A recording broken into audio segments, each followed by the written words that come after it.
I'm listed here as Newbie Jane, which is actually my artist name, so either will do, to be honest.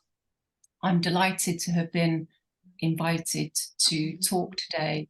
It's an abstract talk because, as you can probably tell, nanotechnology isn't a field that I have any expertise or have researched at all. And therefore, I will be presenting a case today for where science meets wisdom. And I noted with interest the Global Scientific Guild logo line, which stated the same, where science meets wisdom. I am co-founder of an organization called IOOOI, which is intent of our organized information. And the talk is really to unify science, consciousness, and technology through a multi-sensory experience of energy, frequency, and vibration. And I wanted to introduce some really quite groundbreaking research that hasn't got much attention or public awareness. And it's called the alphabet of the heart. And what I'm suggesting with my talk is that we have perhaps in recent times objectified technology to be something that's out there. Perhaps, and I think my talk will suggest that in ancient times, it was subjectified as really being within us, something within.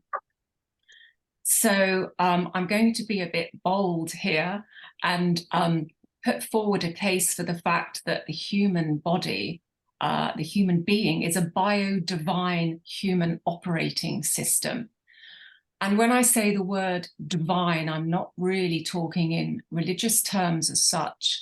I'm really saying that divine as an expression of being in tune with nature, beauty, grace, awe, and wonder. And I would like to posit here that this knowledge, this little sliver within my presentation as it is, may lead us to wisdom, to higher consciousness, and greater self-awareness as a species. So I mentioned that I'm an artist, and I'd call myself perhaps a music creator. And I would perhaps say that I express myself as really as a bridge to this kind of information. It's a bridge to science with technology, to ancient wisdom, ancient knowledge. And my wish, I would say, is that as people cross this bridge, they might enjoy the sounds that they're hearing at the same time. And if we continue with the analogy of a bridge, I'm definitely on the bridge myself. I am a student of all this information. I research it. I'm gaining new neural pathways of information daily. I look at this stuff all the time. So my desire is to pass this information on, and through IOOOI is to really take it a step further and out to a bigger platform.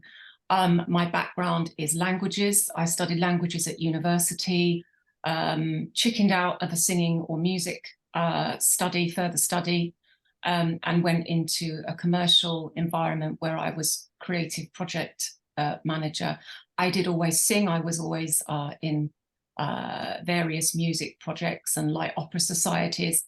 And it really came full circle for me, the music and the sound. Unfortunately, I had a family incident whereby my father was diagnosed at a really young age with early onset Alzheimer's. And this was the catalyst really for really beginning to understand the power of frequency, energy, and vibration. And it was the time when I decided to drop what I was doing and really walk back to those gifts and that interest, that passion I had with music. I spent several years singing at care homes.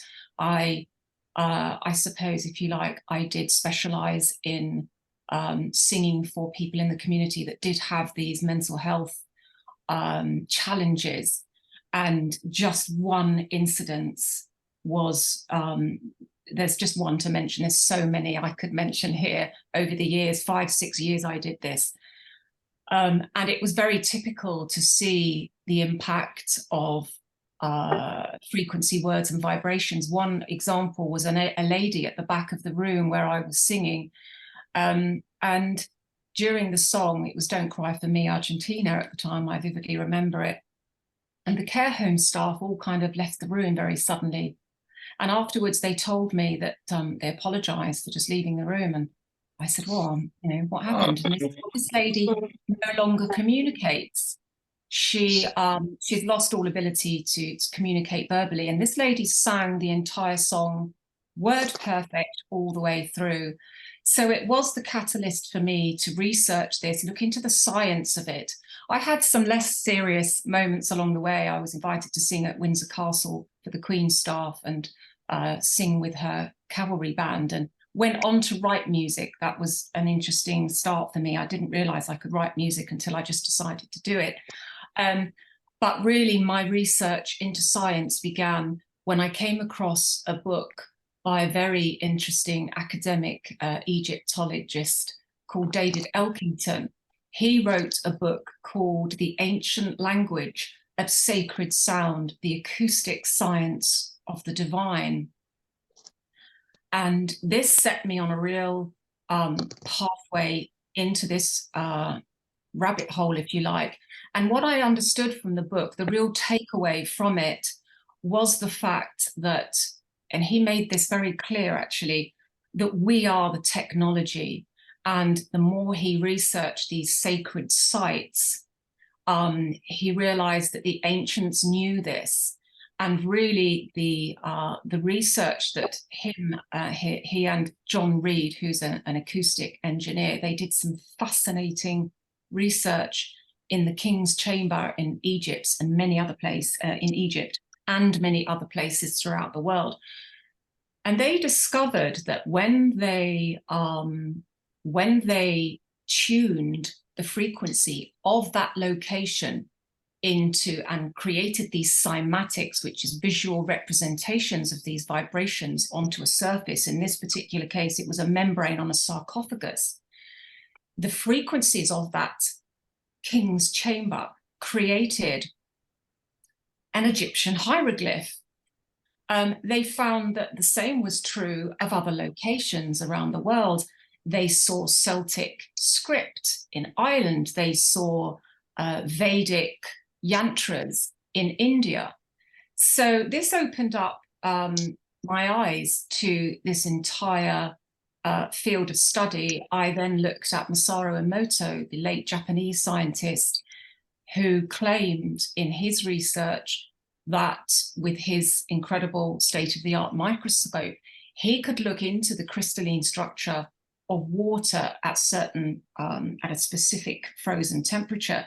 And he identified that water crystals, when subjected to certain thoughts or music or words, depending on their frequency, they had an effect on the crystalline structure of this water. It was able to program this water. He found, for example, that certain words such as love and hate created very different symmetrical patterns, with the positive being symmetrical and the other being the opposite. Some have described this work as pseudoscience. This is perhaps not the case when you consider that the likes of Dr. Dean Radin, who is chief scientist at the Institute of Noetic Sciences, he's done several research projects. I believe the first one is in 2006 and a more recent one in 2022. And he conducted double-blind studies on the intention of, in the latter case, monks that were intending a certain thought pattern into water, and the ability of this water to grow human stem cells. So all of this, well, what does it matter? Well, it does really, because if you consider that the human body is at least 70% water, what I'm trying to get at when you talk about the human body being a technology in itself is that perhaps we have more influence on this structure, even through our own intentions, our words, and we can structure the water that we are made of. So where does that bring me today? I'm going to talk through a short-ish presentation.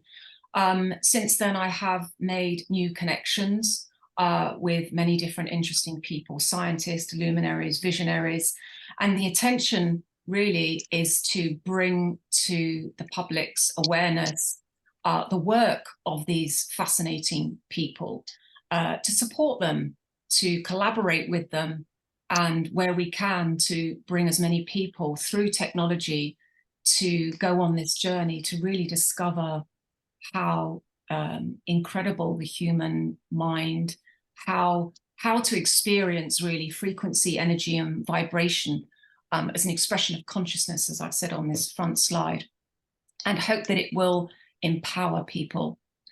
So if I move to my next slide, what are we attempting here? Well, the technology is there really to really teach language, the alphabet, in a completely different way that has not been attempted before, and I'll come on to that in a minute. We would love to bring awareness to some of these courses, some of this information, and really introduce innovative products that are happening all the time as we speak into this study, and allow people to experience this stuff in 3D, always with the intention that we're recognizing that we're not separate from technology, rather that we are ourselves a very powerful, perhaps the most powerful technology that there is. And there is an intention as well to bring this all together at a live event with all the people that we would love to work with, and that's growing all the time, by the way. So I'm just going to stop that. There's a bit of sound here, a couple of video clips. In order to get onto the subject of the alphabet of the heart, it is necessary to do a few slides on the golden mean spiral and the Fibonacci sequence. The Fibonacci sequence, let's start with that. It's the root of it, was way back in the 12th century. A mathematician discovered a sequence of numbers called the Fibonacci sequence. And essentially, it starts with 0, actually, and the two preceding numbers add together to make the following number. So 1 + 1 is 2, 2 + 3 is 5, and this number goes on and on and on and on. What was discovered afterwards is that actually when you divide the preceding number into the subsequent number, you get closer and closer as the sequence goes further on. You get more and more accurate and closer to a very special number indeed, which is 1.618. And the ratio 1 to 1.618 is called the golden ratio, the phi ratio, and this is seen throughout nature. It's actually seen throughout architecture, and it's deemed a very naturally beautiful ratio. And I've got a slide next, which is only 3 minutes, but it's really beautifully done. And I posted it recently on LinkedIn. It got ridiculous amount of views. So I'm just going to, hopefully you can hear it because I've clicked the right buttons, I hope. So if you just want to listen to this. Can everyone hear that?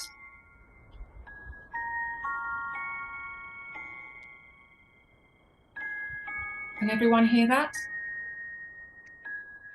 I hear it well. You can? Yes, we can. Perfect.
So that was a video, I don't know if it was showing there, by Cristobal Villalaguarta, who was the 3D video artist of that video, in case it wasn't shown. So the idea is really to present via a sphere the ability to really immerse yourself into this research. There is the potential for learning an alphabet in 3D, multidimensionally. There is the voice software now to be able to play back your voice and see the cymatic visual hologram, which I'll come on to, with cymatics being this visual representation of sound. We intend to provide real-time language translation function, multiple languages. Obviously, there is so much research now on the benefits of sound frequencies to assist in various healing modalities, binaural beats as well. And we will be looking to use haptic signal translators to learn the alphabet as vibrations to the skin. John Reed has been working on this for decades, and he has some very interesting research in this regard, clearly. And he states that even thoughts and intentions are biochemical reactions in atoms in the neurons of the brain. They're actually creating sound, and that every chemical reaction creates sound. In 2005, Niels Bohr Institute stated that nerves are primarily made to conduct sound. So it is no surprise in that case that sound healing works as well as it does, if you consider that we are one large ear, effectively, with free nerve endings which soak up sound from the environment and down to a cellular level, by the way. So we're suggesting that sound, or stating that sound creates matter out of formlessness. So what is the alphabet of the heart?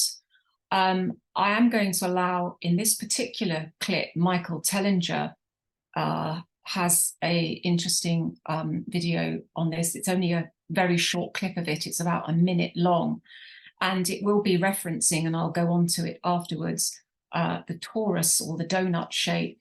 It will be highlighting the golden spiral as being a key element of the function or the way that we produce language, speech. And let's just play it because he will explain it really well here. This is what the toroidal fields look like, or that are created by the sounds we make when we speak. And phenomenal research and work has been done to show us what the different toroidal shapes and fields look like of different letters and different sounds, especially vowels. And then as we speak, these toroidal fields that we manufacture and we create with our mouths, infinite forms, infinite shapes, infinite creativity that we manifest, actually become scalar waves and scalar technology that go into all of creation and permeate all of creation instantly. It doesn't take light years for the thoughts we have or the words we speak to permeate all of creation. It happens instantaneously. A toroidal field is a captivating energy pattern that assumes the shape of a torus, reminiscent of a donut or a vortex. It serves as a gateway, connecting multiple dimensions and providing a conduit for the flow of energy and information. This is what the toroidal fields look like, or that are created by the sounds we make when we... Okay, so the toroidal field here is the natural universe is built on the torus shape. The Earth's magnetic field is shaped like a torus, and so is the energy field around each human being, all beings, which emanate from the human heart. Vortex-based math tells us that the torus is the shape of both the atom and our entire universe. It is the essence found in both the micro and the macro scales. I wanted to provide a quote from the HeartMath Institute that has done incredible amount of work in the last few decades on the heart in particular, and it states that the heart's magnetic field, which is the strong field produced by the human body, not only envelops every cell of the body, but also extends out in all directions into the space around us. The heart's magnetic field can be measured several feet away from the body by sensitive magnetometers. Research conducted at the HeartMath Institute suggests the heart's field is an important carrier of information. And Dan Winters says here that symmetry is the only way for light to go in circles. A piece of the donut symmetry is a bite off Adam's apple, and what we're looking at on the right there is these nesting toroidal fields, which are really going to infinity. And this is where we come on to, I won't talk through all of this because we've just covered some of it with regards to the shape of the torus, a vortex, a shape that retains memory, which is what we will discover with sacred geometry, that shape retains memory. Albert Einstein talked about the unified field. If everything is made of the same substance, the only thing the universe has to remember is shape. The science would say that torus's shape is a domain, that everything is made out of these domains, including electrons, and something scientists called a field, a donut-shaped picture of waves standing in one place. The golden mean spiral would probably be the only thing besides the donut which would occur naturally in a world made only of waves. What it is suggesting through this research is that these waves are nesting, and the way that they do that is they are recording, they are storing information without interference, the way that they are not interfering with each other. There are no memories lost. Sacred geometry is implicated here because this golden spiral is nesting triangles, squares, and we're going to come on to sacred geometry next, whereby the five Platonic solids are, as Pythagoras surmises, that they are the basis for the formation of all other forms. All atomic structures are based on the Platonic solids, but to be categorized as a Platonic solid, they have to fit the following criteria. They have to fit into a sphere, they have faces the same, all edges and angles must be the same length, they fit inside one another in a sequence to infinity. And here on the right is the dodecahedron, which is nesting its dual which is the shape that is formed when you fill all of these center faces of the dodecahedron. If you imagined a magic spider, you would form a shape called the icosahedron, and these two will literally replicate this to infinity, and its scale invariant. It will just go up and down. So cymatics patterns that are formed from sound often resemble sacred geometric patterns, including these platonic solids. They are a universal blueprint, according to Plato, a blueprint that underlies reality and gives form to matter through energy and vibration. And the human body is also an emblem of this, where we have hexagon and pentagon shapes nesting and ratcheting as our DNA. So the next slide is really about the opportunities here with technology that we would love to, through the experience of the alphabet of the heart and the technology that we now have, to allow people to experience light and sound vibration. Really what it's doing in the experiencing of these vibrations, it is stimulating new neural pathways, to language learning, and it's utilizing sound to heal at a cellular level. And some interesting experiments along this line with cymatics that was done by John Reed was a subsequent study to something that was done by Professor James Ginzewski of UCLA in 2002. And Professor James Ginzewski coined the phrase sonocytology, the singing cell, stating that the cell is one of the oldest nanomachines capable of independent life. And the exciting thing about his research was that he found that the sounds lie in the audible range of what cells create. In other words, if our ears were sensitive enough, we would literally be able to hear them. What does that mean? Well, it means that cells that are challenged by toxicity or trauma of any kind, he suggests that they go to sleep, they switch off. If they're not making any sound, they're putting the body out of balance and into dis-ease. And the implication, therefore, is that if we understand what's happening within the shape of the sounds, if we understand the sounds, the cymatic, we can see the cymatic patterns of these cells, we can do something about it. So John Reed did take this a stage further with his collaborator, Professor G of Rutgers University, and through the cymoscope instrument, they were able to show that these singing cells, if you like, were producing very different symmetrical or non-symmetrical patterns depending on the health of these cells. The cell on the left here is a healthy cell. You can see that it's beautifully symmetrical. And the cancer cell on the right is misshapen. So this is exciting for various reasons. Clearly, it's a fantastic tool for surgeons that they understand which cells, which areas of the brain to operate on and which to leave as it's healthy. And the suggestion is that this could eradicate cancer eventually.